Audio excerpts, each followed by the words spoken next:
આકાશવાણી ભુજ સ્થાનિક સમાચાર નેહલ ઠક્કર વાંચે છે। નમસ્કાર।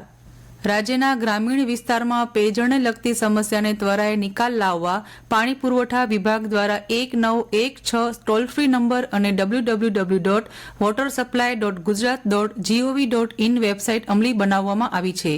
રાજ્યમાં વર્ષ 2018થી 24 કલાક હેલ્પલાઇન સેન્ટર કાર્યરત કરાયું છે। આ સેન્ટર અને વેબસાઇટ ઉપર અત્યાર સુધી 1,82,464 રજૂઆત નોંધાઈ છે, જે પૈકી 1,82,331 રજૂઆતોનો ઉકેલ અને નિકાલ કરાયો છે। રાજ્ય સરકારે જમીન રીસર્વેને લઈને મહત્વનો નિર્ણય લીધો છે।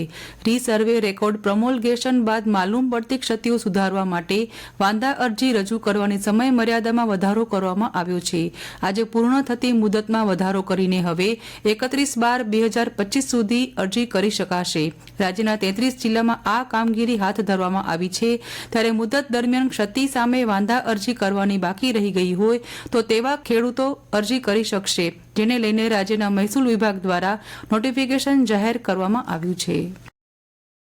31 ડિસેમ્બરની ઉજવણી અંતર્ગત કેફી પીણાનું સેવન તથા વેચાણ થતું અટકાવવા કચ્છમાં પણ પોલીસ વિભાગ દ્વારા સઘન કામગીરી હાથ ધરવામાં આવી છે। જિલ્લામાં ટ્રાફિક અને સ્થાનિક પોલીસ દ્વારા જાહેર માર્ગો ઉપર ખાસ વાહન ચેકિંગ ડ્રાઇવ યોજાઈ રહી છે। કાયદો અને વ્યવસ્થાની પરિસ્થિતિ જળવાઈ રહે તે માટે સી ટીમની મહિલા પોલીસ કર્મચારીઓ દ્વારા પણ જાહેર સ્થળો, બાગ બગીચા સહિતના સ્થળે તકેદારીના ભાગરૂપે તપાસ કરાઈ રહી છે। દરમિયાન કચ્છના પ્રવેશદ્વાર સમાન આડેસર અને સુરજબારી ચેકપોસ્ટ પર પૂર્વ કચ્છ પોલીસ દ્વારા સઘન વાહન ચેકિંગ કામગીરી અવિરત ચાલુ રાખવામાં આવી છે। કચ્છમાં હાલ રણોત્સવ ચાલી રહ્યો છે। દેશ વિદેશના પ્રવાસીઓ સફેદ રણની મુલાકાત લઈ રહ્યા છે, ત્યારે સફેદ રણ ઉપરાંત Kalo Dungar, road to heaven, Dholavira, Mandvi beach, ભુજનું સ્મૃતિવન, પ્રાગમહેલ સહિત પ્રવાસન સ્થળો તેમજ નારાયણ સરોવર, કોટેશ્વર, માતાના મઢ સહિતના યાત્રાધામોમાં પણ પ્રવાસીઓ જોવા મળી રહ્યા છે।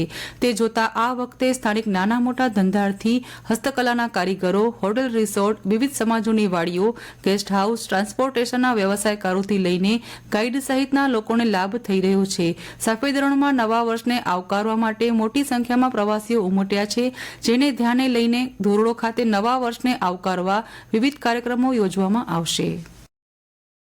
તાજેતરમાં વન વિભાગ અને ગીર ફાઉન્ડેશન દ્વારા મહત્વની પહેલ કરવામાં આવી છે, જેના પરિણામે વન વિભાગ દ્વારા વર્ષ 2023માં રાજ્યમાં વરુ વસ્તી ગણતરી કરવામાં આવી હતી, જેમાં રાજ્યના 13 જિલ્લામાં અંદાજે 222 વરુ નોંધાયા છે, જેમાં સૌથી વધુ 80 વરુ ભાવનગરમાં નોંધાયા છે, જ્યારે કચ્છમાં 9 વરુ જોવા મળ્યા છે।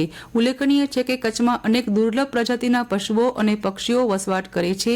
નાના અને મોટા રણને ભારતીય વરુ માટે મહત્વના નિવાસસ્થાનો તરીકે ઓળખવામાં આવ્યા છે। કચ્છમાં તીવ્ર ઠારના કારણે પ્રાણીઓની હાલત પણ કફોડી બની છે। અબડાસા તાલુકાના જખૌમાં છેલ્લા એક પખવાડિયામાં 125 જેટલા શ્વાનના મોત થયા હતા।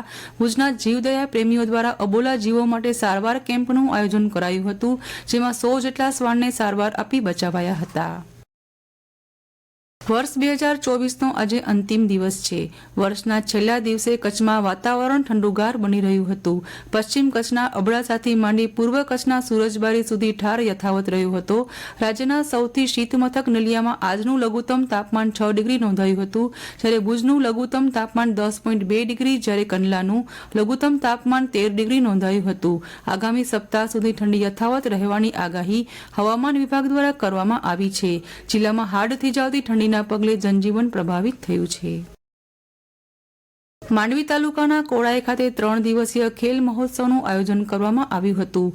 આ મહોત્સવમાં ભાગ લેવા મુંબઈથી 500 યુવક યુવતીઓ વતનમાં આવી પહોંચ્યા હતા અને ત્રિદિવસીય ખેલ મહોત્સવમાં 27 જેટલી અલગ અલગ રમતો રમીને જીમ વિના ફિટ એન્ડ ફાઇનનું સૂત્ર સાર્થક કરાયું હતું। કોડાઈ સ્પોર્ટ્સ ક્લબ આયોજિત ખેલ મહોત્સવનો મુખ્ય ઉદ્દેશ્ય યુવાનો કચ્છ પ્રત્યે આકર્ષાય તેમજ કચ્છની સંસ્કૃતિનું જતન કરે તે હતો। તો આ સાથે સ્થાનિક સમાચાર પૂરા થયા। નમસ્કાર।